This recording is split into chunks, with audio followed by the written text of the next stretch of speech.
I feel lucky that I know how the real world works. To me, the real world is the mountain. You know, out in regular society, it's a lot of who you know, how much money you have, what circles you run in. In the mountains, none of that matters.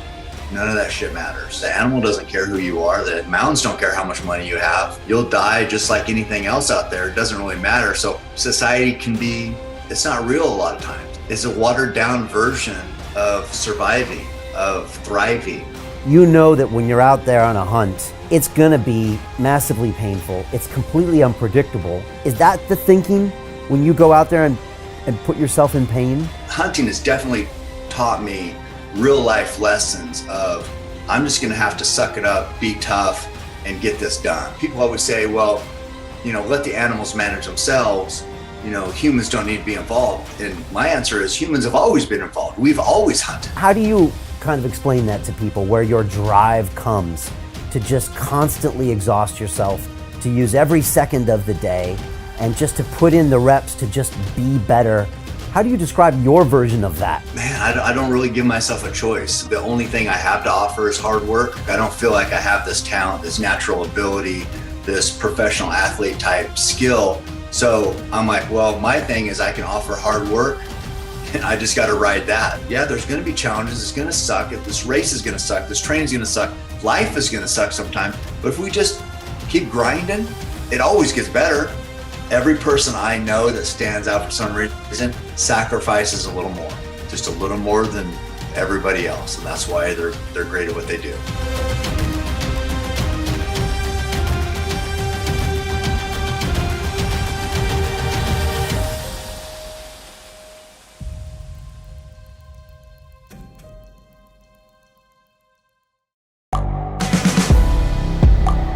The world is changing. Inspiration is everywhere. It has never been so easy to connect, share, and bring people together. We're learning from others and finding the best in ourselves. Challenging our beliefs. Sharing our vulnerability. Overcoming our fears. Transforming ourselves so we can transform the world. How far can we go? This is London Real. I am Brian Rose. My guest today is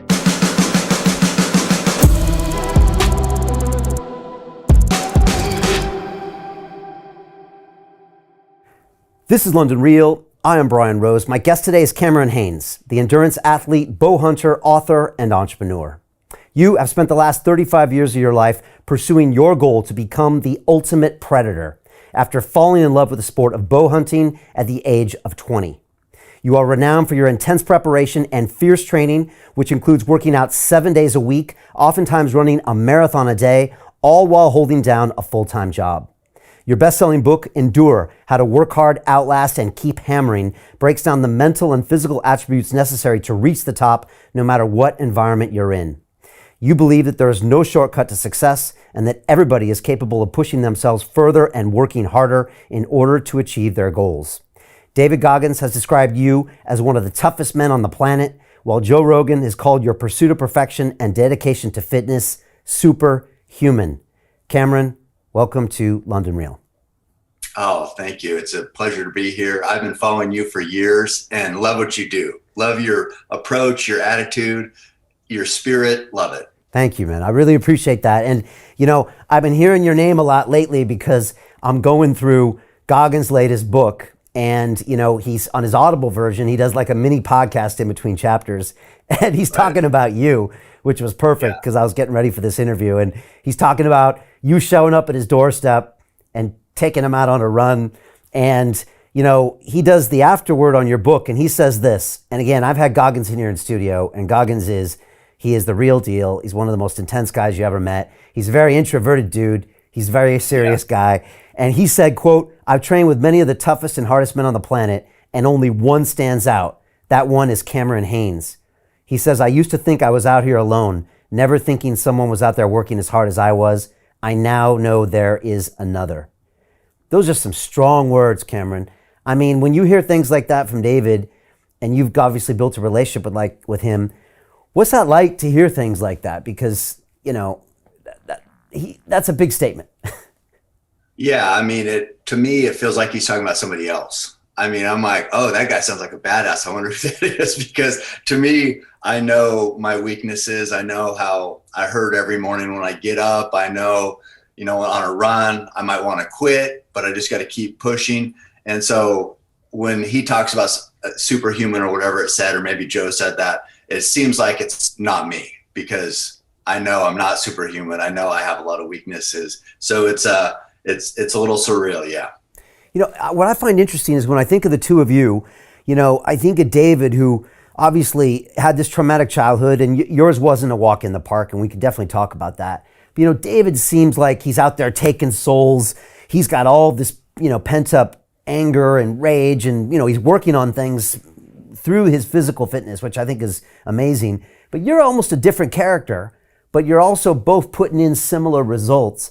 And I'm wondering, how do you kind of explain that to people, where your drive comes to just constantly exhaust yourself, to use every second of the day, and just to put in the reps to just be better, maybe even for the sake of being better? Like, how do you describe your version of that compared to like a David? Yeah, I'm not really sure what David, how he goes through it in his head. For me though, I feel like the only thing I have to offer is hard work.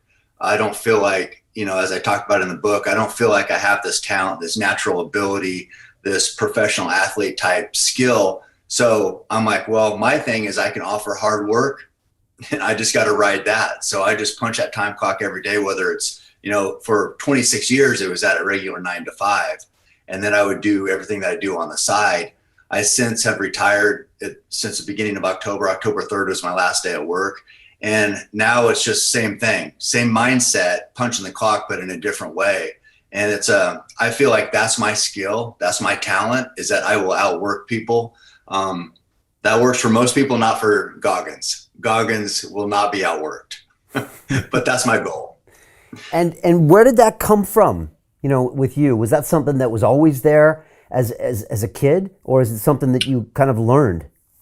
That I think came from a kid with very little self-confidence, and didn't really know what I was going to do, how I was going to find my way, how I would, everybody wants to stand out in some way, right? It's just really hard to do because of life challenges.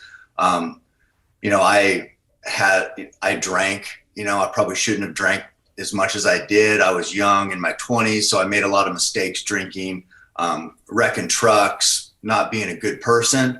And it's like, sometimes you can't overcome even your own flaws. And so once I was able to overcome that and be like, okay, if I can just make the most of what I have, who knows what's going to happen? So that's been my mindset. I'm just like, I'm going to overcome, I guess, my weaknesses, do everything I can with the goal in mind of, is this helping me? Is this helping me become a better person? And so that's just all I do every day. And at the end of the day, if I've sacrificed and I've worked hard and I feel like I've punched that clock, like I've said, then I feel good, and we do it again the next day.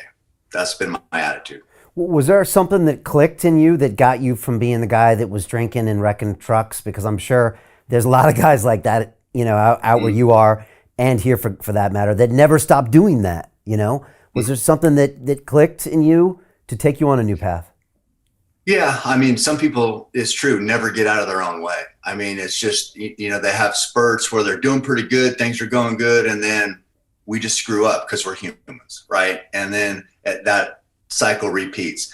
The biggest thing for me is I had my son, Tanner. I was pretty young. My wife, I think we were 22 and 24 when we got married, and then 1 year later had Tanner.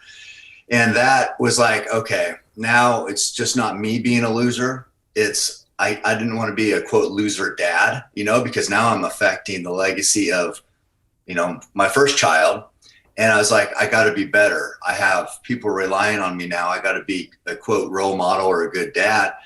And so you'd think that would be enough, but it wasn't. I mean, I still still screwed up. But eventually that was pretty much the turning point where my screw ups got a little more spread out, and I kind of got on a more positive, healthy path. And so that's where I've been since, then my wife and I had two more kids, another son and a daughter. And now I know what I got to do, and I just do it. Right. And I want to get into the bow hunting because I'm actually fascinated with hunting. I've never really done it, but I've been listening to a lot of people talk about it from Rogan, and I had Remy here a couple years back, and I'm fascinated. But, Yeah. It'd be one thing if you were, at the pinnacle of bow hunting, which I think most agree you are. But on top of that, you put in those sometimes daily marathons. But then on top of that, Cameron, you come home and you lift weights until your arms want to explode. And then on top of that, then you go shoot some more arrows when, your arms are shaking. And it's like, it seems like you take that to the extreme. Why do all that? Man, I don't really give myself a choice. I just know that if I don't do that, I'm going to be, I remember there was this one time, this kind of, I guess, encapsulates it. And I don't know if it's a good example or not, because I've had reservations that I said this at this time when I look back now, but I was at the movies with my boys, and, I looked around, and I always, told the boys that, our goal isn't to be average. And I looked around and I said, guys, I said, look at here. Everybody's standing in line to get into the movies, buying popcorn. And we were buying popcorn too. So it's not like we're better than anybody. But I said, look around here, and, look around. I said, this is average. I said, this is the average person. Our goal is to not be average. If you're average, you're a loser. And I was like, God, I looked back and I was like, I didn't want my kids to think that, some people don't have these huge goals to change the world, and that's okay. Or even giving your best, sometimes you can try to justify giving a little less each day. And it's okay if you're a good person and you're out there providing a service people need.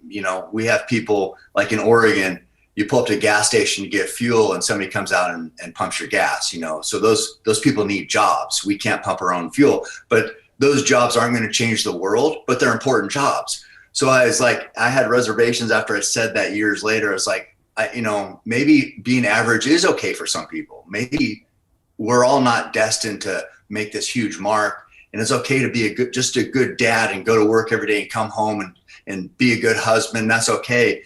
And so, I don't know. I've tried to push my kids to be their best. I've tried to give my best, but also balance that. Maybe some people, I don't know, maybe just being a contributing member of society is okay. I don't remember how this question started. I just remember that I had that example at the movies of my kids and like trying to be a good dad and say the right things and do the right things. And I've screwed up in that too. I can't remember what the original question was. Maybe you do. No, but it tells us, it says so much about your character. I love it. I was just curious, what was the reaction of your kids when you said that at the movie? Did they get it right away? And they're like, yeah, Dad? Or did they look at you funny? Or did it take them a while to process it? No, they're used to me saying stuff like that all the time. Okay. So it just kind of reinforced what I'd been telling them. And I would tell them, I'm like, because it's not like they're, like a LeBron James with 40-inch vertical and can run maybe an NFL guy run a 4.3 40. It's not like they're like that. So, but I'd always say, it's like, I don't expect you to be the best in the world. I just want you to give your best effort. Whatever you're doing, just offer the very best you can. And so I would just tell them that over and over. And I don't know, I had reservations about some things I said. Maybe I pushed them a little too hard growing up because of that. And, when I look back now, I'm like, was I too hard on the boys? But man, they've done great. They are definitely my biggest accomplishment, not just my boys, but my daughter too. And so, yeah, parenting has been up and down the road, just like life. Hopefully I'm getting better at it. Now my oldest is 29. I think Truett is 26. And then my daughter is 19. So I think I think as parents and as humans, we just hopefully get better as we go. Well, I'm going to take some of this advice because, I've got two boys. They're 5 and 6 right now, and so I'm putting them through the paces. But like sometimes I forget that they're 5 and 6, and like we're reading the Warrior Kids series from Jocko because he's been a guest many times, Yes. and that's worked out really well, by the way. And so we're doing pull-ups every night and burpees, and I'm talking about positive mental attitude, and I'm going in pretty hard, and I'm just sometimes wonder if I'm too intense for these kids. But I understand. but I don't know. My dad wasn't like that, but I still got a lot of that stuff myself. So yeah, I don't know. But I appreciate you saying that to your kids, and I appreciate that mentality. You said once, if you're not obsessed, you're going to be mediocre. And obviously that's the way you look at life. You look at life as this chance to give everything you got. And I think David says talent not required. You've got a similar thing. And I know you wear these shirts that say, what does it say? Nobody cares, work harder. I love it. I think the UFC fighter Matt Brown used to wear that shirt as well, or he has it on his Twitter header or something. So, Does he? I think he's a beast. yeah, he's a beast. But, talk to me about that expression. Nobody cares, work harder. Yeah, I mean, some people take that, they get a little triggered by it because they're like, well, I care, people care. They try to turn it into this big thing. It's like, my whole thing is, it's like, I look at it as nobody cares. So if you've had a lot of success in the past, it doesn't really matter. You can't rest on laurels. You got to keep proving yourself. You got to, whatever you did in the past, good, build on it. You got to do more. Or if you failed in the past, you got to suck it up and work harder so you don't fail again. So whether it's success or failure, it doesn't really matter. What matters is how much work you're going to put in and what trajectory you're going to be on after whatever happened, the failure or success. So that's how I look at it. I don't look at it like, well, nobody cares that you accomplished this thing and you should be celebrated. It's fine. Celebrate yourself, get a pat on the back. It's all good, but it doesn't really matter because I know that no matter what I've gone through, whatever failure I've had, no matter how bad I've hurt, somebody might listen to you and they might let you vent. They don't really care. They got their own things they're going through in life. They're not going to give you a bunch of energy to wallow in or to use or to suck from them. So it doesn't really matter. They'll listen at best, but at the end of the day, it's going to be you. You're going to have to just, pick yourself up and get back to work. And so that's the point to the slogan. Yeah, you've heard people say like they give people a 30-day no complaining challenge. I don't know if you've ever heard that before. And some people try it. When I saw that shirt, it seemed just to address the fact that people like to complain. And I think you just alluded to it. Even if you're complaining to the person that cares about you the most, that complaining never gets you anywhere. First of all, the person that cares about you the most still doesn't want to hear it. Complaining disempowers you and them. So when I see that shirt, to me, it speaks to me of stop complaining, because we're all complaining somewhere in our head, right? Subconsciously, small, maybe it's the pain in your ankle, maybe it's the this, maybe it's the this. And for me, it's just like, it says, shut the hell up and just work harder, because if you work harder, then you won't have that to complain about. Yeah, well, that's how I look at it. I mean, you just keep putting in the work and see what happens. But yeah, complaining about anything doesn't really make any positive difference. No. You love the fact of just training for misery, embracing the pain. And like, maybe this is where we can segue a little bit into hunting, because you know that when you're out there on a hunt, is that it's going to be massively painful. It's completely unpredictable. You've got weather challenges. You've got unknown end date challenges, right? You don't know when you're coming back, how you're going to get back, if you're going to get back. And you're going to be in a situation that's potentially much more painful than anything you're going to put yourself through on the road. Is that the thinking when you go out there and put yourself in pain? The thinking that I have when I head into the mountains is that this is going to be a great challenge. I'm going to have to be on my A game, basically, because I'm hunting an animal. And I know hunting, especially over there, is looked at differently probably by a lot of people. But for me, hunting has always been, I grew up in this little small logging town about 20 minutes from where I am right now, lived here my whole life. And hunting and hunters were kind of looked up to. if you could get a deer and put that meat in your freezer every year, that was a good thing. It's like people would say, hey, did you get your buck this year? That's a male deer buck. And you get your buck this year. And that was like a good thing. It's like, yeah, I got him, got a nice 4-point or whatever. So when I look at hunting, it's always been in a positive light. Nowadays, it's a little bit different for some people in society. And even though here in America, I think it's 96% of people eat meat. So still most people are eating meat, and most people don't hunt. So what are they doing? They're going to the store and they're buying that beef or, chicken or whatever it is. And so animals are dying. Animals die for us to survive. That's just the way it goes. Even if you're not eating meat, still these fields where salads and breads and different things are made still have to be sprayed, and animals get killed during harvest and everything. So life begets life, I guess, is the thing. So for me, it's very empowering for me to say, well, I'm going to eat meat. My family's going to eat meat, and I'm going to have to provide that meat. And I go out to the mounds, and I'm like, I got to be at my best, because this animal isn't committing suicide. He's not offering himself up for me to put an arrow through. So I'm going to have to outwit something that lives in the mountains 365 days a year. To do that as a human and get into bow range, which is very close compared to rifle range, that is very difficult. So I have to be in tune. I have to be physically prepared. I have to be mentally dialed in. I have to be able to consider the weather challenges, as you mentioned. Do I have enough water? Do I have enough food? If weather comes in, do I have shelter? All these things are going through your mind. But really, all I need to focus on is, can I get in bow range of this animal and release a perfect arrow?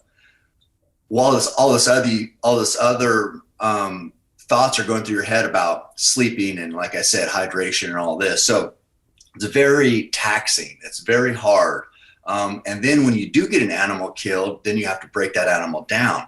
You quarter it up. You hang the quarters in the tree. You load up your pack. You pack, if it's an elk, there's going to be, say, 300 pounds of meat that has to come out before it spoils, before it gets in a freezer or refrigerator. So the clock is running. All that is so intense. That's pretty much what my focus is. And what I've learned is, like, a challenge like that in the mountains is so real. You can't make you can make excuses, but you're not going to succeed. So if you're going to succeed, there's going to be no excuses. There's going to be challenges you just overcome.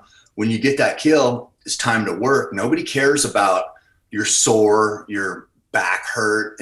Nothing matters. So hunting has definitely taught me real life lessons of, I'm just going to have to suck it up, be tough, and get this done. And that's pretty much why anybody knows who I am, because of bow hunting, which is crazy.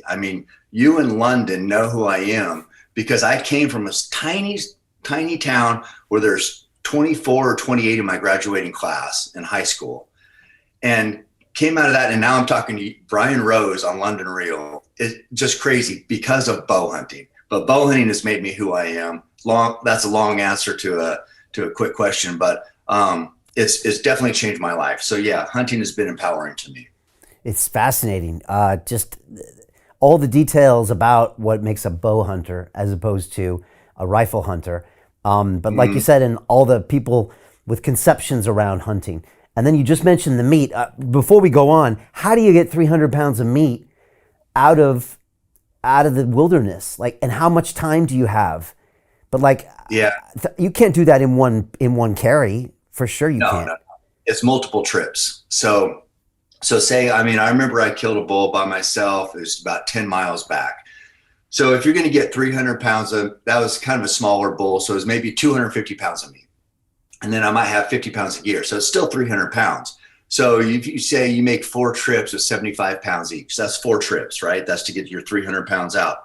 But if you're 10 miles back, you went back in there 10 miles, you killed a bull, you load up 75 pounds after you get it broke down, which takes hours to break down a bull. After you kill it, get the guts out, get the skin off, get the quarters off, like I said, cut the back straps off, which, the quarters are the front shoulders and the hind quarters, but still the back straps, which are right along the spine. Those are like the premium steaks. And then you got all the neck meat on a bull. So you get all that loose meat cut off, the back straps, the inside tenderloins, which are right under the spine, right above the guts. You get all that off. That takes hours. So you've been back 10 miles just with your hunting gear. You break the animal down. So 75 pounds out, that's 10 miles. So now you're at 20 miles. You go back for another load, that's 30 miles. 75 pounds, 40 miles. 50, I mean, you got miles with weight on your back. You better be prepared. It is so much work. So to get a bull out by yourself, it's 4 trips. If you're 10 miles back, it's a lot of miles. If you're 2 miles back, it's still a lot of miles, but it's just, bottom line, it's a ton of work. And you got a freezer in your truck so it can get cold right away? No. So if you kill a bull, normally I'm hunting, what I like to hunt the most is bull elk. Archery season is in September. So in September in the mountains, it can be very hot, but it also, nights can get cool because that weather's kind of turning over here. And so if you get if you think of the mountains, the sun comes up, the south side of the mountains is always warm. The north side is always cooler because how the sun goes, that north side timber is darker and cooler. So if you kill a bull, you look at where's the coolest timber here? If there's water, it's always cooler by the water. What would be best is along the water, north side timber where it's thick. You get that meat in that timber, you get up in a tree where the wind can kind of blow through, and the wind can keep that meat cool for a few days, even if the temperature maybe on the south side might be 70 degrees Fahrenheit. Are you guys Fahrenheit or Celsius over there? Celsius. Okay, well, I don't know how it translates, but anyway, 70 degrees would be too warm for meat, but it might be 70 degrees on the south side. On the north side, it might never get above 40. And then if you get the wind, that'll glaze over that meat. That meat will last for a few days, right? So you got a couple days at least to get that meat out. So as long as you get the meat hung in an area that's cool where the wind can move around, you're gonna have a couple days.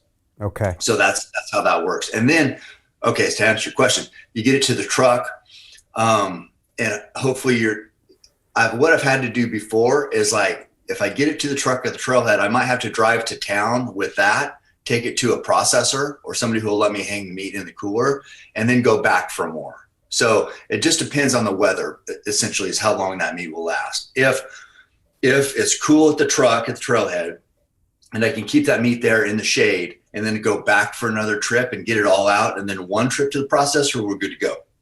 If not, you do what you got to do. The focus is, and a lot of people have this another misconception, is that hunters are trophy hunters. They make it seem like, we go out and we just kill these animals and take the antlers. I mean, I got antlers right here above me, and we just take the antlers and we're quote trophy hunters. I am a trophy hunter in regard to, I want to kill an old animal. Usually old animals have big antlers, but that doesn't mean that I don't value that meat like it's gold. That meat is what my family and me survive on all year.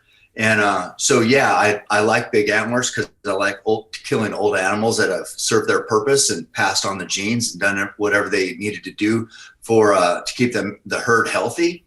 But also that meat that I work so hard to pack out, get processed and get to my freezer, and then ultimately on my dinner table is as valuable as gold to me. So you can be both. You can be both a trophy hunter and a meat hunter, and that's me.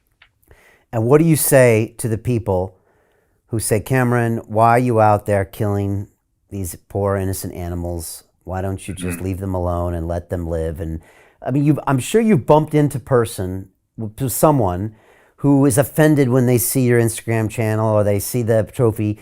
And what if it's even a reasonable, intelligent person that just doesn't get it? What do you say to them? Have you had those conversations? Yeah.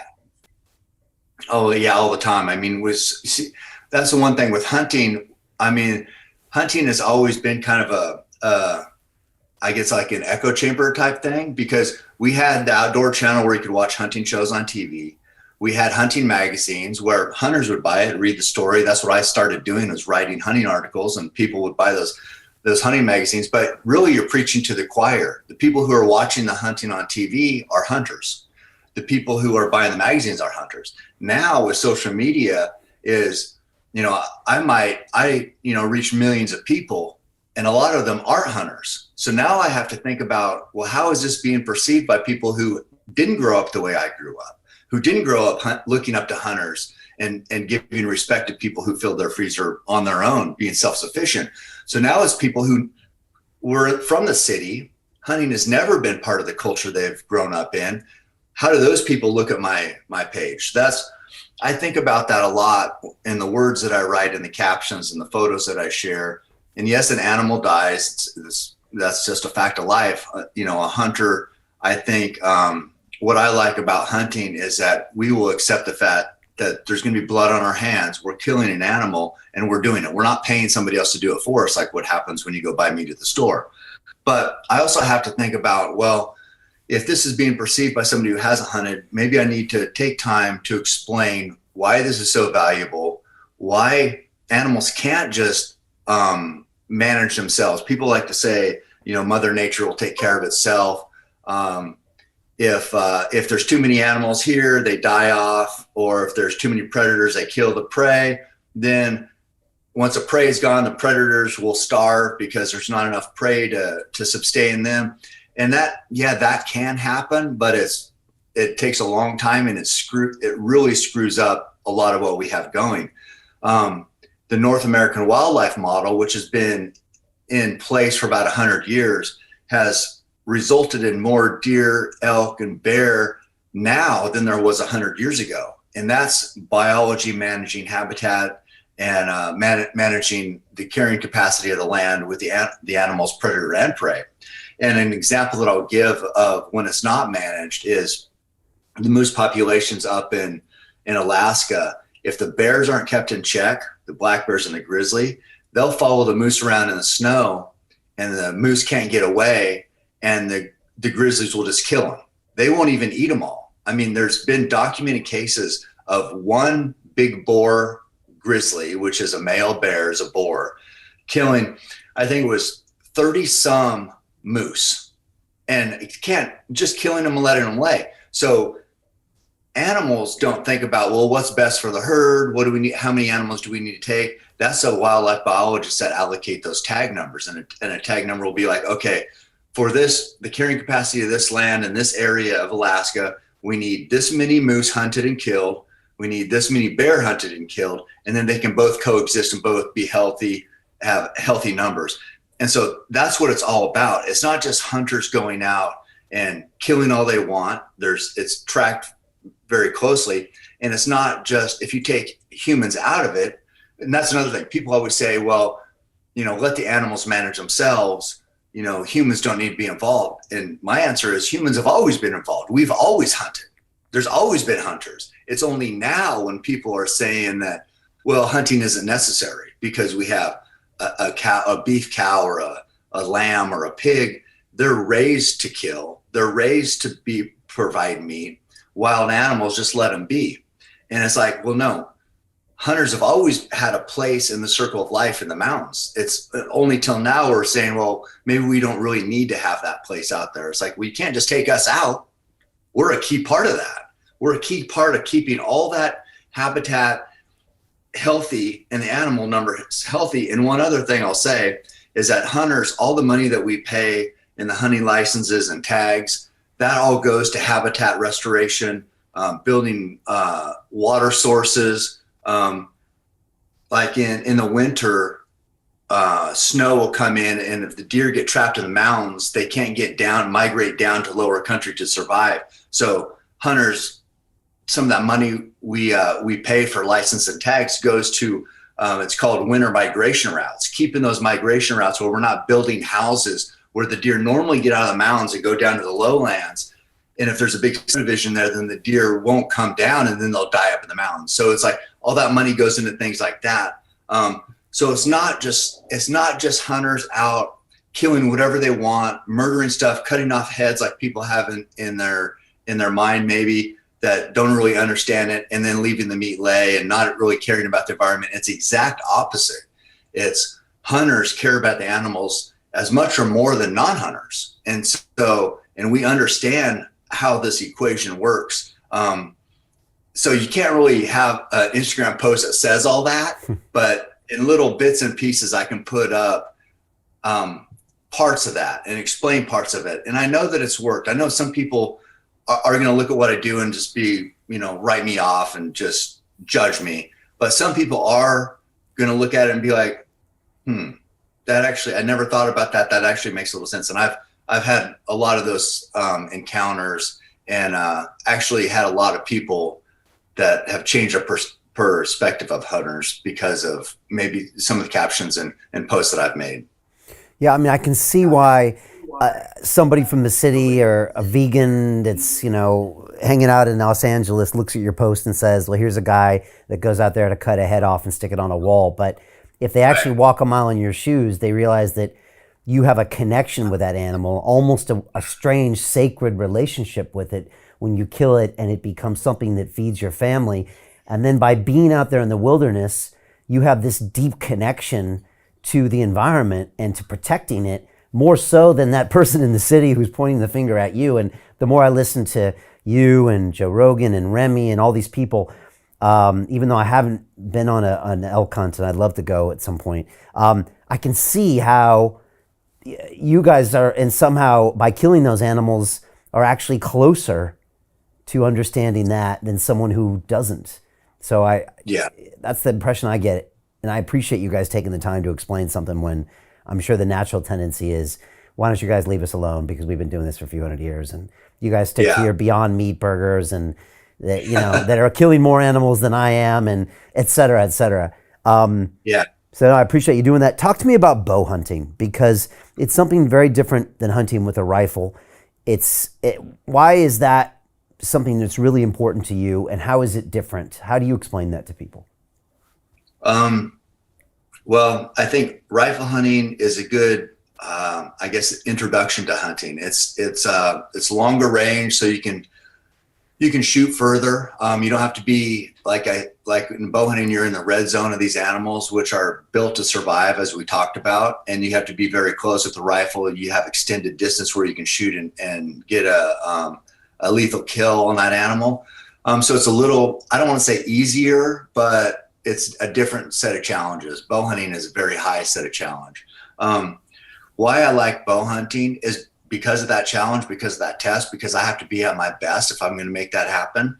And it's very difficult. And the way I look at it, I've killed a lot of animals. I've been on a lot of rifle hunts too. I don't rifle hunt myself. I haven't rifle hunted since, 1989. But I've had my kids out. I've had father-in-law, family, friends. I take them out and they rifle hunt. The biggest difference for me is that I like that connection with that animal. I like being close. I like seeing that animal more, the interact. It's just, I don't know, it's just more of an intimate setting. And the way I look at it is, rifle hunters, when you shoot a rifle, it's a big report of the rifle. It's loud. Every animal knows what happened, knows that there's a big sound that's obviously startling. A rifle will kill by shock and damage, broken bones, torn up muscle. It's a shock type kill. Whereas archery, I've killed bulls. I come back, pull my bow back, release an arrow. The arrow will go through the animal. And these are big animals, 800-pound bull elk that fight, jab each other with antlers. I've had them where they didn't know what happened. They didn't hear anything because the bow's quiet.